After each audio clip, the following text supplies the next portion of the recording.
What's up everybody, and welcome to the channel. In today's video we're going to take a look at the all-new 2024 Hyundai Santa Fe. This one is the 2.5T all-wheel drive calligraphy trim level, which is the highest one available.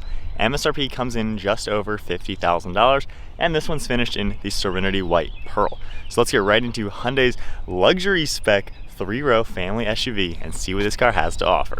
Underneath the hood of the all-new 2024 Hyundai Santa Fe, you're going to find the 2.5-liter inline 4-cylinder turbocharged engine. This pumps out 277 horsepower with 310 pound-feet of torque. It's also paired to the 8-speed dual-clutch transmission, has the 8-track all-wheel drive system. It also runs on a 17.7-gallon fuel tank, and you can expect 20 miles per gallon in the city with 28 out on the highway. Max towing capacity is also 3,500 pounds for this SUV, and then curb weight is 4,500 pounds. The overall length is 190.2 inches with wheelbase at 110.8. Width is 74.8 and height is 69.7 inches. Minimum ground clearance is also 7 inches. Moving on to the styling with the new Santa Fe, this certainly is a very retro style and yet super modern. I especially love all the LED lights. So if I hit the lock button, you can see that H right in the headlight, and then hitting the unlock, you can see it again with amber and then all the white. I especially like the white color light for this entire center grille. It's got a cool design to it overall, and then you can see the overall headlight with the LED beam along with those daytime running lights. Down below, you're going to see a little bit of an intake duct to allow air to pass through the bumper, and then more of that H logo within the white color on the lower grille. You have a camera right in the center. You can also see the openings that'll automatically open and close. And then down below we have more active grille shutters behind this mesh with more parking sensors and safety sensors. This is a pretty cool design overall. They've done a nice job just giving it something unique. It definitely looks different than your typical SUV, but all the H logos I think really make it stand out. Right in the center you're going to get that massive Hyundai logo finished in the satin black, and then just a few lines on the hood. It's a very boxy SUV overall. Moving to the side profile, you have all that gloss black trim from the front bumper fading into these fender archers that have a nice hexagonal shape to them. You're also going to see the 21-inch wheels, multi-spoke design finished in satin black. You can see more sharp lines in the bodywork. You also get your Santa Fe badge, and then the body colored mirrors. Power folding, of course, LED turn signal, integrated camera, and then all black trim surrounding the windows. I like how the roof has that floating design.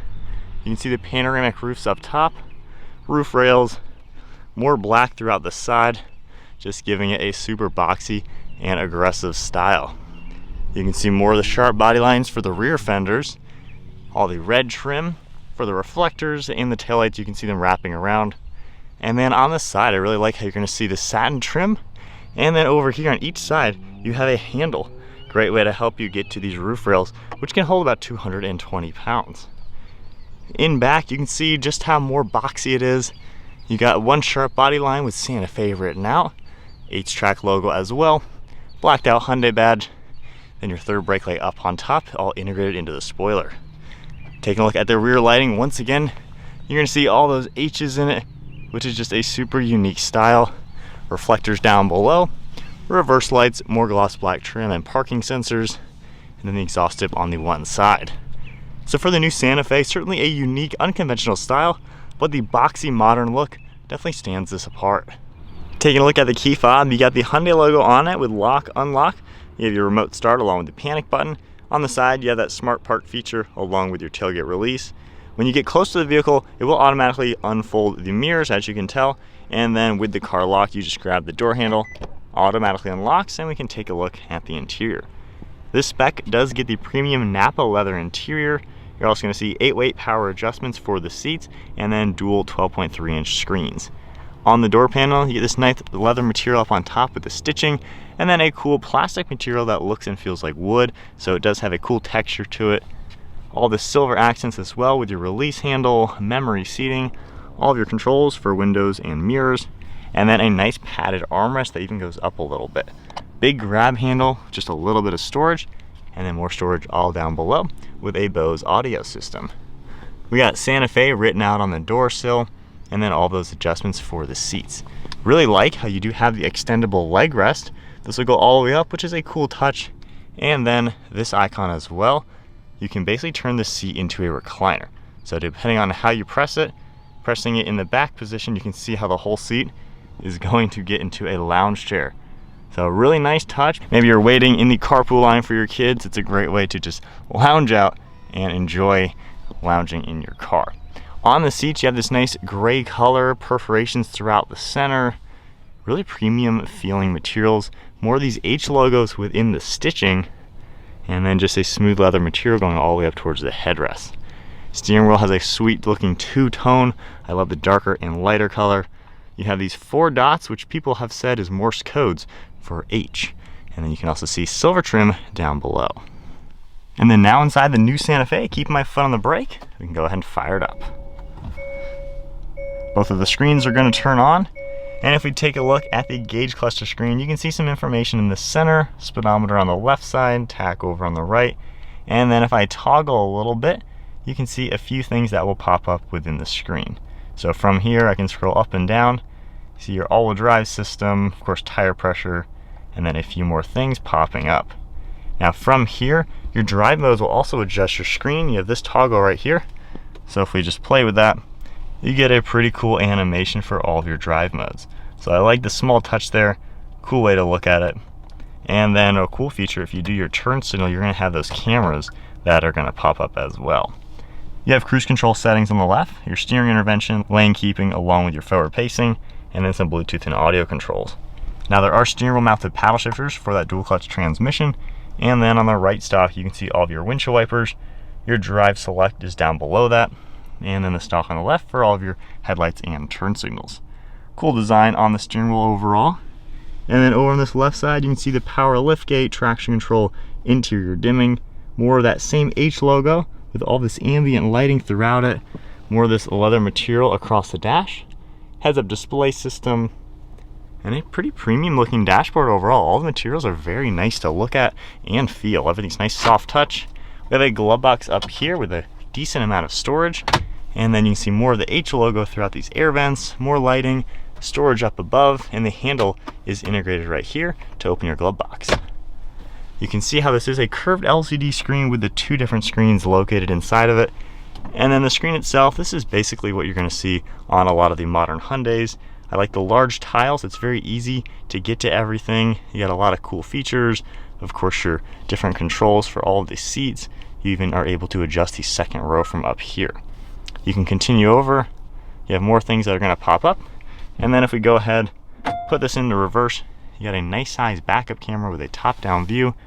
You also have your 360 camera view, which is a great touch for any vehicle. Settings as well, we can exit out of there. If I go into drive, you get that front view camera that will pop up, and then we can tap the P button, we're into park. Underneath the screen, you're gonna get more of this wood-like material, all of your air vents, shortcuts for a lot of the things on the screen, your track for audio, shortcuts for map, and then all the climate controls are located right here. I like how it's not integrated into the screen. Not the biggest fan of touch screen buttons. However, it's not that bad. Kind of have to look at it a little bit to use it while driving, but nonetheless, it's nice that there is a dedicated panel for all the climate controls. You have the dual zone, heated and ventilated seating, and then auto hold, a few shortcuts down below. And then in the center, we have 2 different wireless phone charging pads. You can adjust where you'd like the different plugs to go to, infotainment or charging. You have a few more icons, and then a lot of storage space all down below. There's even a 12-volt down there, 2 cup holders, and then your center armrest with a nice size glove box. There's even a bucket in here, and you are able to remove it for added space down into the bottom section, which there is a neat trick with that part. If we go ahead and move to the headliner, finish in a nice micro suede, you can see the sunshade in back for the second panoramic roof. We can manually open this one up, and then we have your 2 controls for front and rear. I can easily open that one and get the sun let in the back. We have dome-like controls, frameless mirror as well. You can go back and forth between a standard mirror and then the mirror camera, and garage door buttons are right underneath. Moving on to the second row seats, I open up the door and take a look. You're going to see a manual sunshade back here that covers all the glass. you do have a huge piece of glass for the window. More of this wood material, the nice soft leather material, grab handle. You have a large armrest as well, just like with the front. Heated seat icon and window control with 2 cup holders and then actually a 3rd cup holder down below. So tons of storage down there. Santa Fe once again, and you're going to see power seats. This is a really great touch. So you can move these up and down from this lever, recline, you can lock the forwards and back. However, you do have a manual lever you pull up here to slide these seats forwards and back. You have the same Napa leather all in back, which looks gorgeous with the perforations, the nice stitching, and then there even are adjustable armrests as well. In the front here, this is a cool touch. You can open this, you have extra storage space, and you can even open this up and you have access to the center console, which gives you the access into here. So when you remove that bucket from the front row, that actually gets you down into there. So lots of hidden storage space in this car. There's USB ports, storage on the backs of these seats as well, and then just a lot of room with all the light let in. So sitting into the second row with the Santa Fe, this is a pretty nice interior with a lot of space. So if I play with some of the controls and just automatically recline the seat, at 5'11", honestly, you can sit back here with all sorts of room. You have so much headroom. I mean, that's like a foot of headroom. Knee room with the driver's seat at my height, no issues there, plenty of space. Huge windows, so much light in here. This is a great family road trip vehicle. And even though it is manual to slide this forwards and back, honestly, it makes it super easy and quick to operate. So this is a pretty easy vehicle to use with a ton of space. To go ahead and gain access into the third row, there's a button on the backrest. You can just tap once, it's gonna automatically slide forward and then do that. So honestly, the manual and electronic features make this one of the most convenient movable seats I've seen in a third row car. Taking a look at the actual back seats, you're gonna see 2 back here. There are storage cubbies on the right and left side, along with air vents and then plugs. And on the left side here, you're gonna see even climate controls to adjust your fan speed and even more plugs. So sitting into the third row with the Santa Fe, you are able to recline these backs. As you can tell, the differences between these 2 seats. It's not bad at my height with it reclined. With this seat, you can just manually pull it back, and then you just tap this icon, and it's gonna automatically go back into its position. So this is pretty decently roomy. The seat base is definitely low. If I have my knees up, you can see how high my knees go up. So the seat is kind of low on the ground. However, it is extremely padded, and with the captain chairs, you can extend your legs pretty decently. And with the amenities and all this light in here, honestly, not a bad place to be. I could honestly, I think, see myself being back here for a couple hours on a road trip. It has a good enough recline and good enough legroom with it in this configuration to where it's actually a pretty nice third row. Moving on to the cargo area, you can just press this button and automatically open the power liftgate. So with the third row in the up position, as you can see, there's a better look at the recline angle. You're looking at 14.6 cubic feet of volume back here. So this is about the same cargo space as a BMW M2's trunk. So not too bad with the third row up. There is hidden storage down below. You got a nice little bucket and then some tire changing items. Now from here to operate the third row, you have 2 different straps. You can pull this one and that will help pull them. This is more for recline. However, if you pull this one, that'll pop those headrests down and you can get them nice and flat. They're in easy reach, honestly, to where this is not a hard seat to work with. And as you can tell, we now have the third row down. From here, you have 40.5 cubic feet of volume, and you can see just how nice and flat everything is and all the storage. On the right side, you have 2 buttons you can tap. From here, they're gonna automatically fold completely down and get out of the way. So with this configuration, you have 79.6 cubic feet of volume, and with everything folded down nice and flat, this is a pretty roomy and practical SUV. Up on top, you have the lock button along with the power liftgate button. We can go ahead and close that up. And then taking one last look, everything folds down nice and flat, still offering plenty of room throughout. And everything is nice and seamless on the floor to make this a very useful utility vehicle. All right, setting off now in the Santa Fe. Honestly, this turbo motor is pretty peppy. Gets up to speed very well. You're not gonna have an issue just like getting onto high traffic or highways or merging or anything like that. So normal driving, this car is pretty nice, honestly, especially the materials. I mean, the real leather that you see all over the place and even just the textures of the trim I am really impressed. There are cars that are 50 grand that have plastic on everything. This looks and feels really nice. Ride quality is really good too. It's super smooth. I mean, you don't really hear any wind noise or road noise. Great visibility out the front. You have these little tiny corner windows just to make it a little bit better. Over your left and right shoulder, nothing all too crazy, honestly. It's an easy car to see around. Got a lot of glass. It's very open feeling in here, especially with this color combination. It's a good place. Armrests are pretty good, I will say, because of how this opens. The corner, the edge of it is a little hard, so that kind of hits right on my elbow joint a little bit. So I kind of just got to go towards the center, but nothing crazy there. I mean, it's pretty comfortable in here. The seats also have a lot of nice padding to where I just fit really comfortably. And it's a smooth car to drive. Going around those turns, like, it just drives really nice. I think the build quality is really good on this car. It doesn't feel cheap at all. For 50 grand, you know, you would want a car that feels nice. And this feels every bit 50 grand, honestly. The turbo definitely packs a good enough punch just to get up to some speed, good throttle response. When you go into the sport mode, basically it's gonna hold a little bit lower gear to keep the revs higher, and it's just a little bit more touchy. So those two drive modes are primarily where you're going to use. And then of course the snow mode in inclement weather.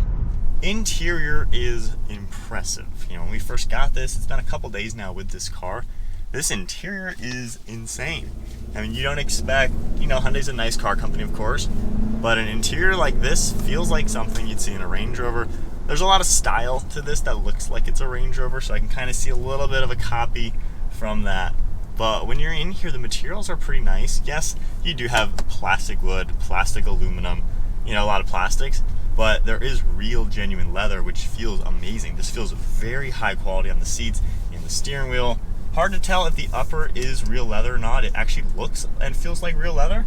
I'm pretty confident that is all genuine leather on the side as well. So the fact that this has Nappa leather throughout the interior is pretty darn impressive.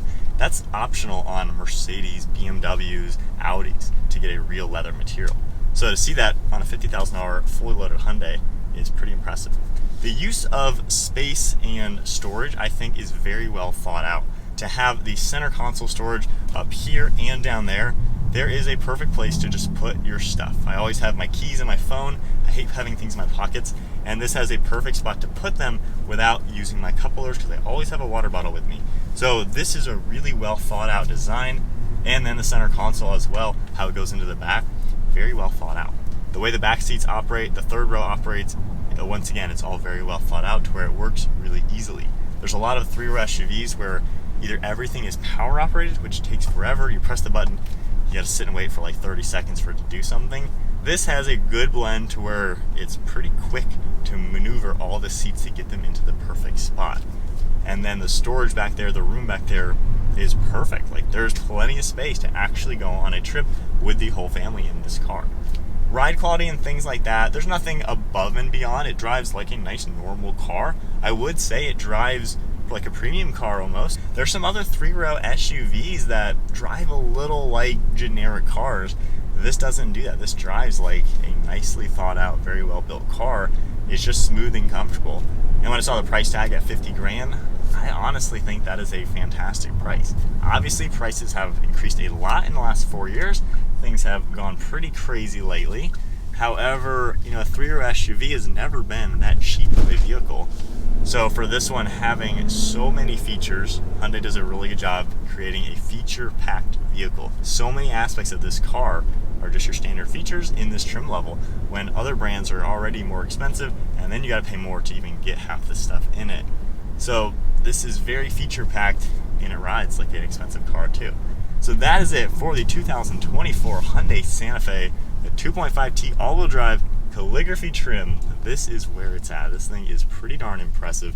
If you guys enjoyed today's video, be sure to give it a thumbs up, hit that subscribe button, stay tuned for plenty more content to come, and I will see you guys in the next video.